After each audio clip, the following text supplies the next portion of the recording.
Assalamualaikum warahmatullahi wabarakatuh. Kami akan menjelaskan apa itu normalisasi dalam basis data. Sebelum menjelaskan, saya akan memperkenalkan anggota kelompok saya dulu. Pertama ada semuanya dari Ibu Nasa, Alfred Maswa dan Eva Ayanto. Dan saya sendiri Eki Saki.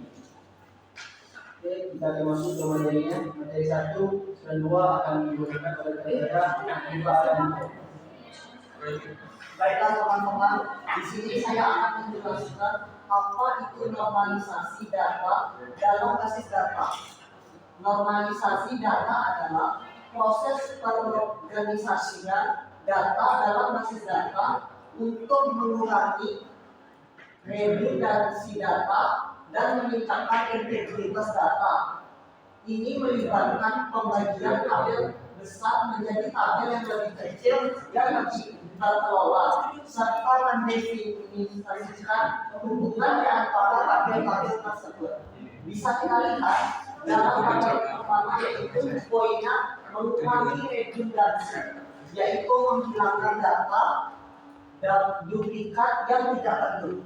Yang kedua, meningkatkan integritas, yaitu memastikan konsistensi dan akurasi data.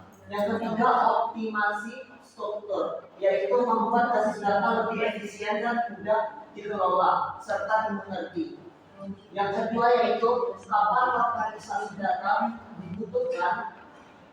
Normalisasi data dibutuhkan ketika Anda menghadapi masalah seperti redundansi data, anomali pembagian, penghapusan, atau penyisipan, serta ketika Anda ingin memastikan struktur basis data yang efisien dan terorganisir. Yang pertama yaitu ada anomali data, anomali pembagian, perubahan data yang tidak konsisten. Anomali penghapusan yaitu kehilangan data penting saat menghapus. Anomali penyisipan, kesulitan menambahkan data baru. Yang kedua, kebutuhan efisiensi, yaitu mengurangi ukuran basis data, meningkatkan kinerja query, serta mempermudah pemeliharaan dalam basis data. Baik, terima kasih guru saya Eva Ayanto. Materi ketiga akan dilanjutkan oleh Alfred Maswa. Baik, materi selanjutnya yaitu tujuan normalisasi. Tujuan normalisasi ini adalah untuk memastikan bahwa setiap tabel dalam data memiliki struktur yang logis dan efisien, yang pada akhirnya akan memberikan kinerja dan keandalan basis data. Tujuan normalisasi ini ada 4. Yang pertama, mengurangi redundansi data, menghilangkan duplikasi data yang tidak perlu, menghemat ruang penyimpanan. Tujuan kedua yaitu mempermudah pemeliharaan, membuat basis data lebih mudah terperbarui, dihapus dan ditambahkan data. Tujuan ketiga, meningkatkan integritas data, memastikan data konsisten dan akurat di seluruh basis data, mencegah kesalahan. Tujuan yang terakhir yaitu meningkatkan kinerja query. Query berjalan lebih cepat karena data lebih terorganisir dan terindeks. Baik, terima kasih guru saya Alfred Maswa. Materi keempat akan dilanjutkan oleh Raffi Gunanta. Selanjutnya tahapan normalisasi. Normalisasi dilakukan dalam beberapa tahapan yang dikenal sebagai bentuk normal atau normal form. Setiap bentuk normal memiliki aturan spesifik yang harus dipatuhi. Yang pertama, INF, first formal form. Setiap kolom harus berisi nilai atau link. Lalu yang kedua, 2NF, second normal form, harus dalam 1NF. Dan semua atribut non-kunci harus sebelumnya bergantung pada kunci PGN.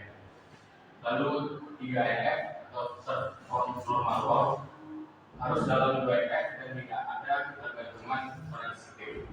Yang terakhir adalah BCNF, bold spot formal form. Bentuk normal yang lebih ketat dari 3NF, di mana setiap penentu harus menjadi kunci kandidat. Terima kasih guru saya Raffi Gunanta.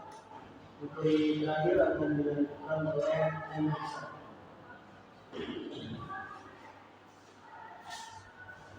Kalau di sini kita lihat ada tabel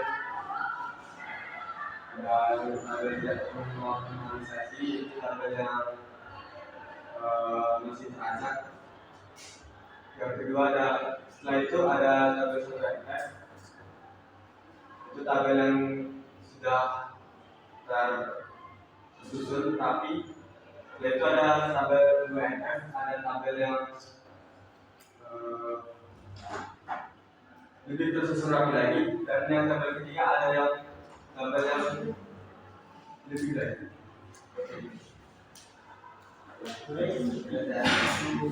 Penjelasan dari normalisasi dalam basis data. Apakah ada pertanyaan? Oke. Mengapa normalisasi data itu penting dalam basis data?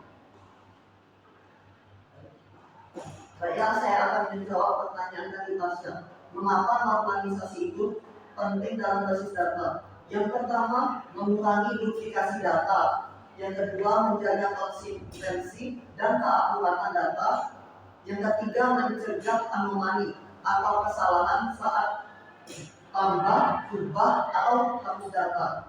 Yang keempat, ada memudahkan pemeliharaan dan pengembangan database.